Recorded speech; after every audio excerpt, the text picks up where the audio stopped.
Firefighters still on scene here working to put out the hot spots. This is the pile of metal from the roof that collapsed. And there are still many questions surrounding the triple murder here on Bent Mountain. Police found the bodies at the home just about 100 yards behind me. We're going to check in with WDBJ7's Justin Ward. He joins us live in Wytheville this morning. Justin, you're probably going to get some snow within the next hour or so. Are you seeing anything yet? Well, Robin, they're expected to be out here for the next few days, taking a look at all the damage from homes that are no longer here to ones that still are but are badly damaged. What I want to do is draw your attention to this home right here, because the people who live in this home say that there was a man hiding underneath their back porch. Roanoke police actually just cleared the scene about 10 minutes ago, but their investigation had been centered on this building. That crime scene tape is down at this hour. Some good news is that fire has not expanded. It is still sitting at 325 acres. Even better news is that the fire is now 60% contained. That's up from 25% earlier today. Governor Ralph Northam is calling on both Democrats and Republicans to come up with solutions after this latest school shooting. What I want to do is show you the strength of the storm. One of the good ways of showing that is this massive tree that has fallen down, with everyone coming there with a story of their own about why they were there, why they were paying their respects. The person who works at this business right here, he says he was surprised with all the police that were out here earlier this morning. Throughout the afternoon, Randy Johnson was looking for the items that were thrown from his house, one that's now unrecognizable. Yeah, this was the master bedroom. Where he lived for 23 years, leveled. The family pictures gone with it.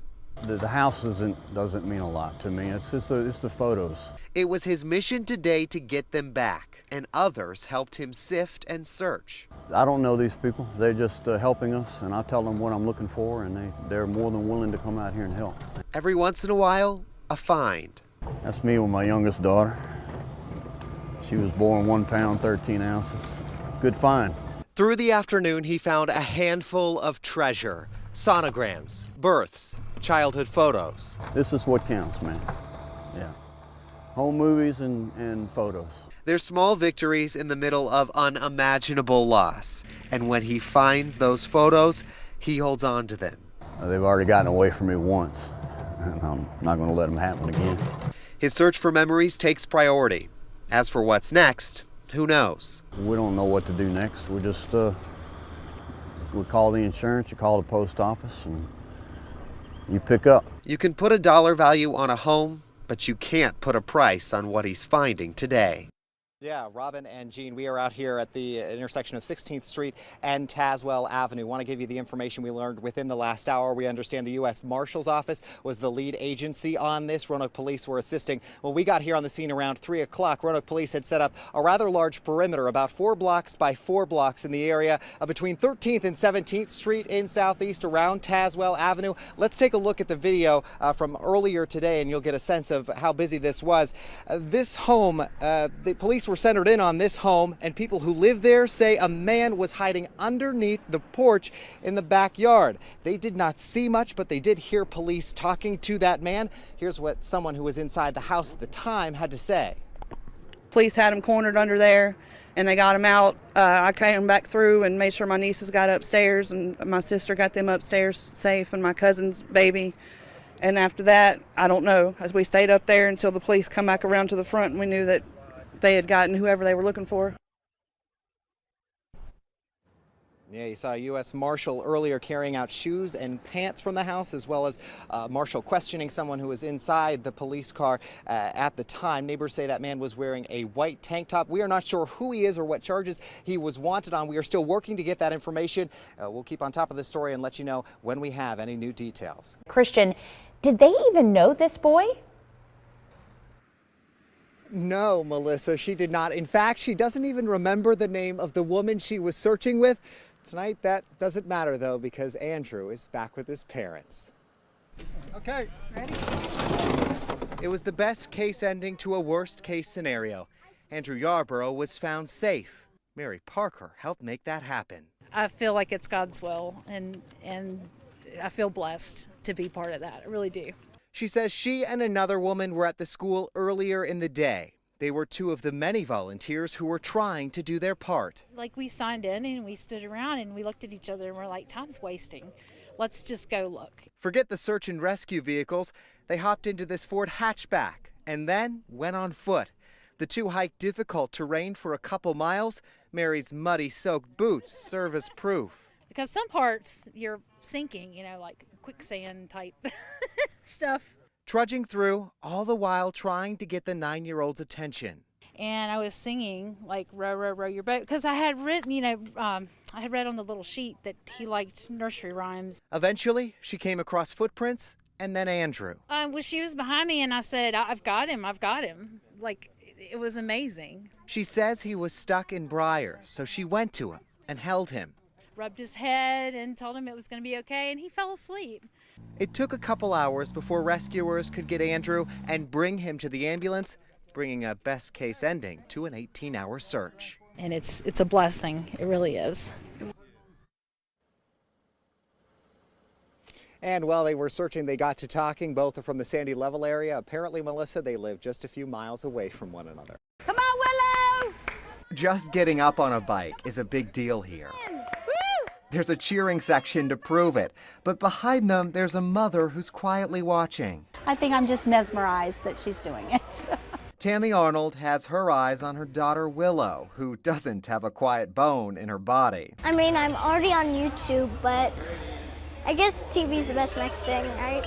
This week, she's learning how to ride a bike, a skill that doesn't come easily. Am I steering or are you?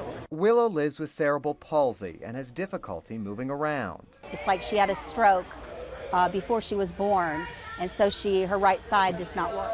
I started trying to ride a bike, but I would always fall off. Willow is spending time on different types of bikes, including this stationary one. Her mom celebrates the small victories. Her foot staying on the pedal is a very big deal. Willow's working with people in the I Can Shine program who travel the country. This week, about 30 people are learning just like her, all thanks to Lee Riddle's family who brought the program here. We just took the plunge and started raising money, and 4 years ago we started the first camp. Willow's learning on adapted bikes first so that she can eventually ride on her own. Let me stop! I really don't like this. They know how to push her, and she loves it. Loves them pushing her. Whoa! Through the pedals come progress. All you have to do is get back up, because I know you won't get hurt that much. Now that's some advice we can all live by. In Roanoke, Christian Heilman, WDBJ 7. Good morning, everyone. Thanks for starting your Sunday with us. It's 6 o'clock. I'm Christian Heilman. President Donald Trump held a Make America Great Again rally in Wheeling, West Virginia yesterday to campaign for State Attorney General Patrick Morrisey, who's running for U.S. Senate. His rally comes a day after the Senate Judiciary Committee agreed to give the FBI 1 week to investigate allegations that Brett Kavanaugh, President Trump's Supreme Court nominee, sexually assaulted Dr. Christine Blasey Ford when they were both in high school. President Trump also spoke briefly about the Brett Kavanaugh hearing that happened this week. Some great things are happening, but a vote for Judge Kavanaugh is also a vote to reject the ruthless and outrageous tactics of the Democrat Party. The president won the state of West Virginia in 2016 by 42 percentage points and hopes to maintain that momentum. And the rally in West Virginia also brought out dozens of peaceful protesters. All the protesters said they came out to try and get their message across.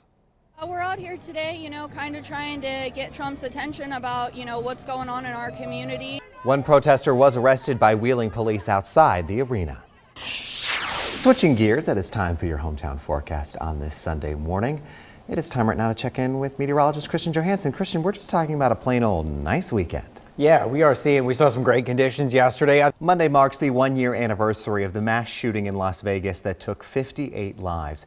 And one man is working to remember those lives lost. Greg Zanis made a cross for each victim after the shooting last year. He placed them at the iconic Welcome to Las Vegas sign near Mandalay Bay, where the tragedy took place. Now he's bringing them back to help remember the victims. A year is a really tough time because they've gone through every birthday without their loved one. They've gone through the holidays without them. Zanis says starting today, he will hold a 58-hour vigil. That's 1 hour for each person lost. And we have continuing coverage this morning. A woman who saw Maddox Rich the day he went missing says she has been going through plenty of what-ifs in her mind this week. Brooke Shepard was taking a walk with her mom and daughter at the park where the 6-year-old went missing. She says they saw Maddox and tried to talk to him. He ran off. and they thought he was headed back to his parents. Shepard put it all together when she heard of the search. I knew immediately that was him because I can remember seeing him, and then he was in front of me. I just remember it to a T. Shepard says she was heartbroken when investigators found Maddox's body about a mile from the park. Now she says she is relying on prayers from Maddox and his family. Bacon, you can't go wrong with bacon. Kristen Johansson and I are both upset that we didn't know about this. I mean, I hiked up Mill Mountain yesterday. I should have just come back down and just went over to Elmwood Park. Definitely deserved, especially after a hike. You know what? I'll just have to make some bacon this morning after the show. I heard it's healthy. So. There we go. Yeah, it's totally healthy.